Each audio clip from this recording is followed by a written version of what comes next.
വന്നാട്ടെ. പടി പടി.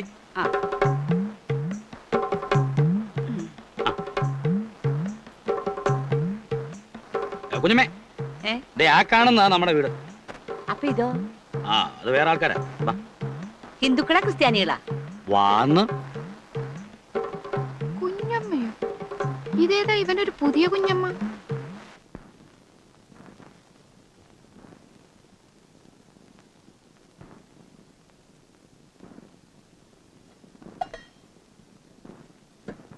മോളെ ഇച്ചിരി ചോറ് കൂടി.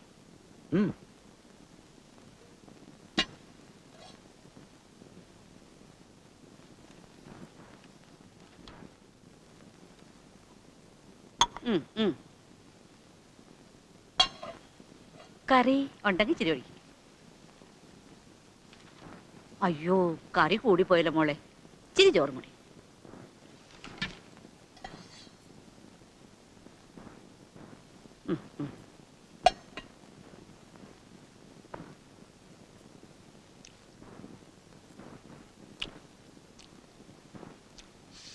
കാനറ ബാങ്കിൽ നിന്ന് പോന്നേപ്പൊ എനിക്ക് ഒട്ടും വിശപ്പില്ല.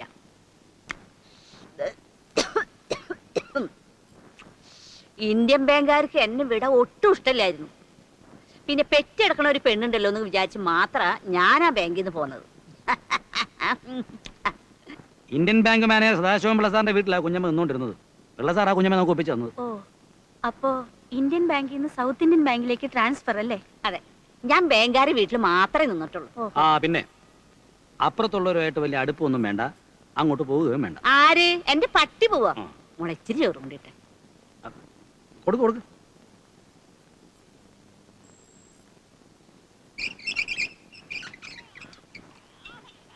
ഓ, ഒരുപാട് കുട്ടികളെ ഞാൻ കണ്ടിട്ടുണ്ട്. ഇങ്ങനത്തെ ഒരു സാധനത്തിന് ഞാൻ കണ്ടിട്ടില്ല. ഓ, ഒരു സെക്കൻഡ് വെറുതെ ഇരിക്കാൻ സമ്മതിക്കില്ല. നിന്നെ ഞാൻ സത്ത് കേട്ടത് കിടന്ന് മോങ്ങാൻ തുടങ്ങിയതേ വലിച്ച് ഞാൻ ഒരു ഏറ് വെച്ചേരും. നാശം പിടിച്ചത്. ഇങ്ങനെയുണ്ട് ഒരു സന്താനം. അയ്യോ, അസത്ത് ഞാൻ കണ്ടിട്ടില്ല.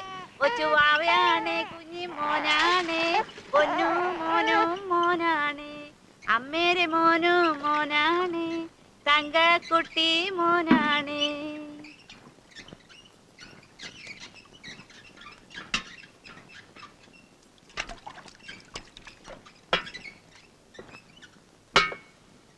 മോളെന്തിനിപ്പോ വെള്ളം കോരണേ? പെറ്റെണീറ്റിട്ട് കുറച്ച് ദിവസമല്ലേ ആയുള്ളൂ. കനപ്പെട്ട ജോലിയൊന്നും ചെയ്യണ്ട. സ്വന്തക്കാർക്കില്ലാത്ത വിഷമം നിങ്ങൾക്ക് എന്തിനാ കുഞ്ഞമ്മേ?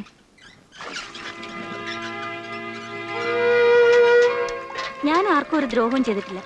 എന്നാലും ചിലർക്ക് എന്നോട് മിണ്ടാൻ വിഷമം, കണ്ടാ നോക്കാൻ വിഷമം. ആരുമില്ലാത്തവർക്കും ജീവിക്കണ്ടേ അല്ലേ കുഞ്ഞമ്മേ? എനിക്കൊന്നും അറിഞ്ഞൂടേ. കുഞ്ഞി മോനും മോനാണേ, കൊച്ചു. നീ ഉദ്ദേശിച്ച എന്താണെന്ന് അമ്മയ്ക്ക് മനസ്സിലായി. പക്ഷെ നമ്മൾ വിചാരിച്ച ഇപ്പൊ ഒന്നും ചെയ്യാൻ പറ്റില്ല. ക്ഷമിക്കാൻ പറയാനല്ലാതെ അമ്മയ്ക്ക് മറ്റൊന്നും അറിയില്ല മോളെ.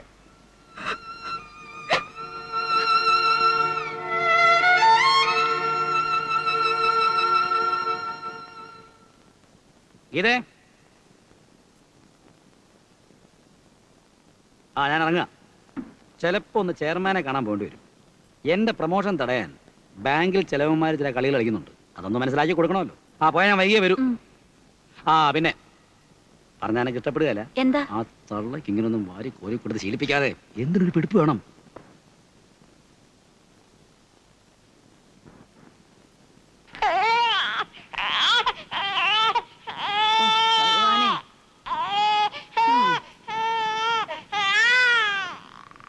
എന്തൊരു കീറല കീറുക, ചീകട് കീറുന്ന മാതിരി കീറണ ആശം.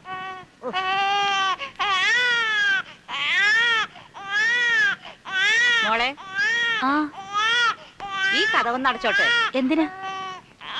കുട്ടിയോളെ കരച്ചില് രാത്രിയിൽ കേട്ട തീരെ ഉറക്കം വരില്ല. അതുകൊണ്ടാ. അടച്ചോ.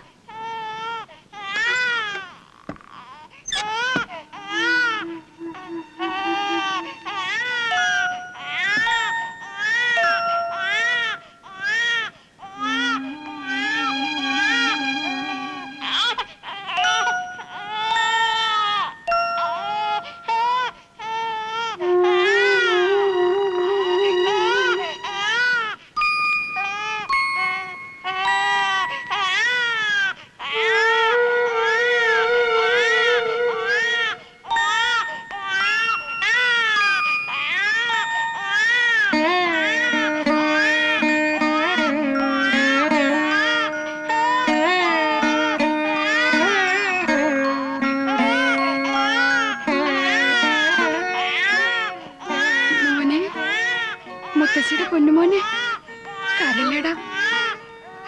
വാവോ പൊന്നുമോ, വാവോ. കരല്ലടാ, കരല്.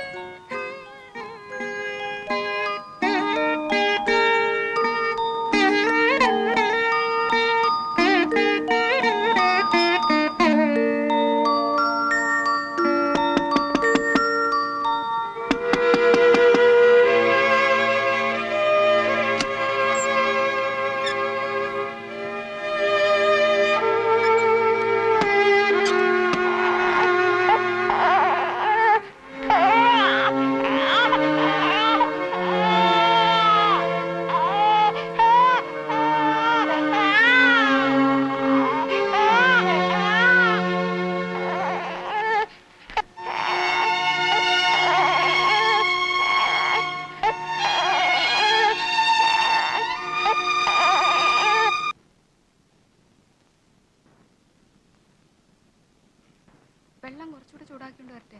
വേണ്ട.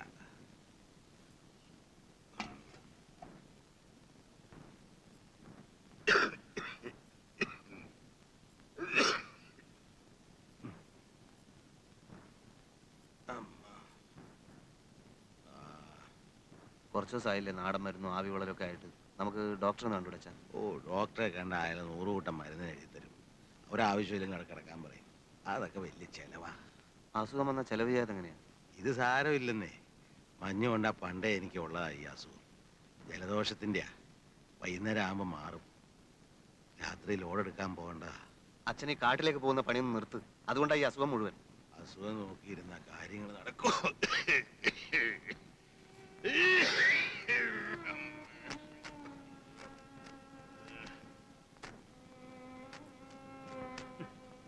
ഇതൊക്കെ ആരെ കാണിക്കാനാണ് നിന്റെ വിചാരം? ഏത്? പുറത്തിരുന്ന് ആവി പിടിക്കുക, എന്നിട്ട് ദേ ഇവിടെ ഈ ജനലിന്റെ ചോട്ടിലിരുന്ന് രാത്രിയിൽ എടുക്കാൻ പോകുന്ന ലോഡിനെ പറ്റി ഉറക്കെ പറയുക. ഇതൊക്കെ എന്തിനാ? ഞാൻ കേൾക്കാൻ. എന്റെ മനസ്സ് വേദനിച്ചോട്ടെ, അതാ അവിടുത്തെ ഉദ്ദേശം. പക്ഷെ എനിക്കുണ്ടല്ലോ, ഞാൻ നോക്കിയേ, ഒരു വിഷമം തോന്നി.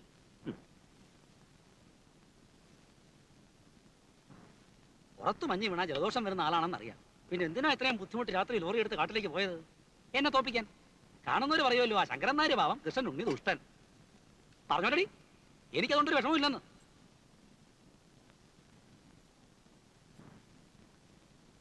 അല്ല, രാഘവമ്പാലം കിടന്ന് കഷ്ടപ്പെടുന്ന എന്തിനാ?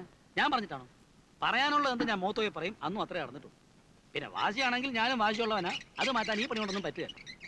അസുഖമാണ്, അധ്വാനം കൂടുതലാണ്, അതെല്ലാം എന്റെ കടം തീർക്കാനാണ്. ആയിക്കോട്ടെ, ഇങ്ങോട്ടില്ലാത്ത കടപ്പാടൊന്നും എനിക്ക് അങ്ങോട്ടും ഇല്ല. എടി, നീ എന്തെങ്കിലും വാ തുറന്ന് പറ. അല്ല, ഞാൻ ആലോചിക്കായിരുന്നു, ആ, മോന് ട്രിപ്പിൾ എടുക്കാൻ കുഞ്ഞമ്മയും കുട്ടി ആശുപത്രി പോയാൽ എന്താന്ന്.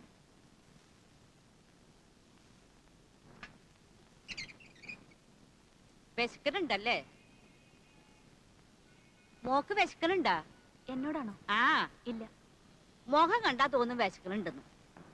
എനിക്ക് കാലത്തെ ഭക്ഷണം ഒരു സുഖമില്ല, വല്ലാത്ത പരവശം. ഇവിടെ നല്ല മസാല ദോശ കിട്ടും. മോന് മസാല ദോശ വേണടാ. അവന് വേണമെന്ന്. കുഞ്ഞമ്മയൊന്നും മിണ്ടാതെ വന്നേ. ആ, ഗീതടുത്ത് എന്താ ഇവിടെ? മോന് ട്രിപ്പിൾ എടുക്കാൻ കൊണ്ടുവന്നതാ. ആരാ ആശുപത്രിയില്? അമ്മ കാല് കയറ്റിയൊന്ന് വീണു, ഫ്രാക്ചർ ഉണ്ട്. അയ്യോ, എന്നിട്ട് അറിഞ്ഞില്ലല്ലോ. ഏത് മുറിയില്ല? മുകളിലാ. ഞാനും വരാം.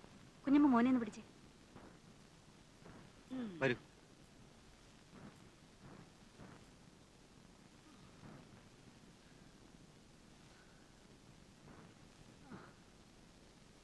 വേണ്ട വേണ്ട, എണീക്കണ്ട. ഞാൻ മോനെ ട്രിപ്പിൾ എടുക്കാൻ വന്നപ്പോഴാ ശിവനെ കണ്ടത്.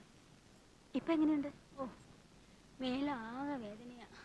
കുറെ നാളത്തേക്ക് മേലണെങ്കിൽ ഒന്നും ചെയ്യാൻ പാടില്ലെന്നാ ഡോക്ടർ പറഞ്ഞിരിക്കുന്നത്. കംപ്ലീറ്റ് റെസ്റ്റ് എടുക്കണം. രമേത് അറിഞ്ഞ ഓടിയെത്തും. അവൾ എപ്പോഴും പറയും അമ്മയുടെ കാര്യം. അവള് വരില്ല. അവളെ ഞാൻ അത്ര വെറുപ്പിച്ചിട്ടുണ്ട്. അതൊന്നും സാരമില്ല. രമ ഇപ്പോഴും കുട്ടികളെ പോലെയാ.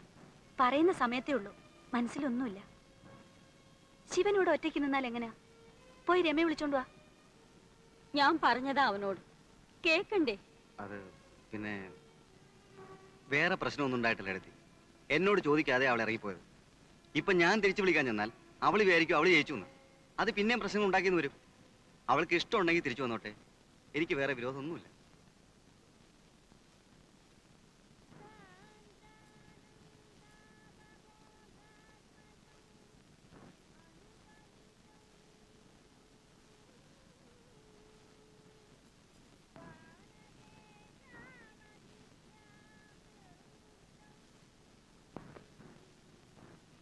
എന്നോട് മിണ്ടാൻ രമയ്ക്കും വിഷമമുണ്ടോ?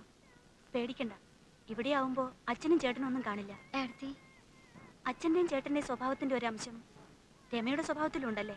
അതുകൊണ്ടല്ലേ ഏടത്തി ഞാൻ അങ്ങോട്ട് വരികയോ ഏടത്തിയോട് സംസാരിക്കുകയോ ചെയ്താ അത് കൂടുതൽ പ്രശ്നങ്ങൾ ഉണ്ടാക്കിയാലോ എന്ന് വെച്ചിട്ടാ. മോനെ ഒന്ന് കാണാൻ എത്ര പ്രാവശ്യം ഞാൻ ആ ജനലിൽ കൂടെ നോക്കിയിട്ടുണ്ടെന്നോ? അതല്ല ഞാൻ പറഞ്ഞത്.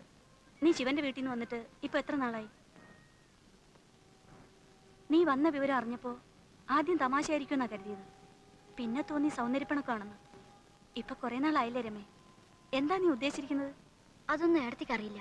ഇല്ല, പക്ഷെ ഒന്നറിയാം, കൂടുതൽ അബദ്ധത്തിലേക്കാണ് ഈ പോക്കെന്ന്. നിന്റെ ഇഷ്ടത്തിന് നീ തന്നെ തെരഞ്ഞെടുത്ത ആളാണ് ശിവൻ, അല്ലേ? അങ്ങനെ എന്തെങ്കിലും അഭിപ്രായ വ്യത്യാസങ്ങൾ ഉണ്ടെങ്കിൽ തന്നെ അത് നിങ്ങളല്ലാതെ മറ്റാരും അറിയാതിരിക്കുന്നതാണ് നല്ലത്. എന്റെ സ്ഥാനത്ത് ഏടത്തിയായിരുന്നെങ്കിൽ ഇതിനു മുൻപ് അവിടുന്ന് പോന്നേനെ. ആ തള്ള അത്രയ്ക്ക് എന്നെ വേദനിപ്പിച്ചിട്ടുണ്ട്. അവര് പറയുന്നൊക്കെ ശിവൻചേട്ടന് വേദവാക്യ. എന്റെ വാക്കിന് അവിടെ ഒരു വിലയില്ല. ശിവനെ പ്രസവിച്ച് വളർത്തി വലുതാക്കിയത് ആ സ്ത്രീയാണ്. അവന്റെ മേൽ നിനക്കുള്ളതിനേക്കാൾ സ്വാതന്ത്ര്യം ആ അമ്മയ്ക്കുണ്ട്. എന്നുവെച്ച് അവർ ചെയ്യുന്നതൊക്കെ ശരിയാണെന്നല്ല ഞാൻ പറഞ്ഞു വരുന്നത്. സ്വന്തം മകനിലുള്ള സ്വാതന്ത്ര്യം പെട്ടെന്നൊരു ദിവസം മറ്റൊരു പെൺകുട്ടിക്ക് മുമ്പിൽ നഷ്ടപ്പെടുമ്പോൾ ചില അമ്മമാർക്ക് അങ്ങനെ തോന്നും. അതൊക്കെ കണ്ടില്ലെന്ന് വെക്കുകയാണ് വേണ്ടത്. ആ അമ്മ ഇനി എത്ര കാലം ഉണ്ടാവും? നാളെ ഒന്നിച്ച് ജീവിക്കേണ്ടവർ നിങ്ങൾ മാത്രമല്ലേ? ഞാനിന്നലെ ശിവനെ കണ്ടിരുന്നു. എവിടെ വെച്ച്? ആശുപത്രിയിൽ വെച്ച്. ആ അമ്മ സുഖമില്ലാതെ കിടക്കുകയാണ്. മറ്റൊരാളുടെ സഹായമില്ലാതെ കുറെ നാളത്തേക്കെങ്കിലും അവർക്ക് നടക്കാൻ കഴിയില്ല. എന്നെ വേദനിപ്പിച്ചതിന് ദൈവം കൊടുത്ത ശിക്ഷയാ. പക്ഷേ അത് നിന്നെ രക്ഷിക്കാനും കൂടിയാണ്. ഇതുപോലൊരവസരം നിനക്കിനി കിട്ടില്ല രമേ. ഒരു മരുമകളുടെ ആവശ്യം ഇപ്പോഴാണ് അവർക്ക് മനസ്സിലാക്കി കൊടുക്കേണ്ടത്. അത്ര ആവശ്യമുണ്ടെങ്കിൽ ശിവൻചേട്ടൻ വരട്ടെ എന്നെ വിളിക്കാൻ. വിവാഹം കഴിഞ്ഞാൽ ഭർത്താവിന്റെ വീടാണ് പെൺകുട്ടികളുടെ വീട്. സ്വന്തം വീട്ടിൽ അവൾ എന്നും ഒരു ഭാരമായിരിക്കും, നീ അടക്കം. സ്നേഹമുള്ളതുകൊണ്ട് മറ്റുള്ളവരാരും അത് പറയില്ലെന്ന് മാത്രം. ആരും വിളിക്കാതെ തന്നെ നീ തിരിച്ചു ചെല്ലണം. അവർക്കൊരാപത്ത് വരുമ്പോൾ നീ മാത്രമേ ഉണ്ടാവൂന്ന് അവർ മനസ്സിലാക്കണം. നോക്ക്, നിനക്ക് നല്ലത് വരണമെന്ന് ആശ കൊണ്ടാ ഏട്ടത്തി ഇങ്ങനെ നിർബന്ധിക്കുന്നത്. രമേ, വേണ്ടെന്ന് വെക്കാൻ എളുപ്പമാണ്. പക്ഷേ കൈവിട്ടു പോകുന്നൊന്നും പിന്നീട് തിരിച്ചെടുക്കാൻ കഴിഞ്ഞെന്ന് വരില്ല.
അയ്യോ, എനിക്ക് വയറ് കഴിച്ചിട്ട് വയ്യേ. ഗുരുവായൂരപ്പ, അയ്യോ അയ്യോ, എനിക്ക് വയറ് കഴിച്ചിട്ട് അയ്യോ അയ്യോ, എനിക്ക് വയറ് കഴിച്ചിട്ട് വയ്യേ. അയ്യോ എന്റെ ഗുരുവായൂരപ്പ. കുഞ്ഞമ്മ കരയാതിരിക്കും. അയ്യോ എന്റെ മോളെ, എനിക്ക് വയറ് കഴിച്ചിട്ട് വയ്യേ. എടി ദഹനക്കേടാ, ഇഞ്ചി വേണ ചേച്ചി വായോട്ട് ഒഴിച്ച് കൊടുക്ക്. ഇഞ്ചി വേണോ? ഇഞ്ചി വേണ്ട, എനിക്ക് സാധാരണ വരാനുള്ളതാ. അയ്യോ അയ്യോ, നിങ്ങളൊന്ന് പോയി ഡോക്ടറെ വിളിച്ചിട്ട് വരികേ. ഒരു ഡോക്ടർ ആവശ്യമില്ലെന്ന്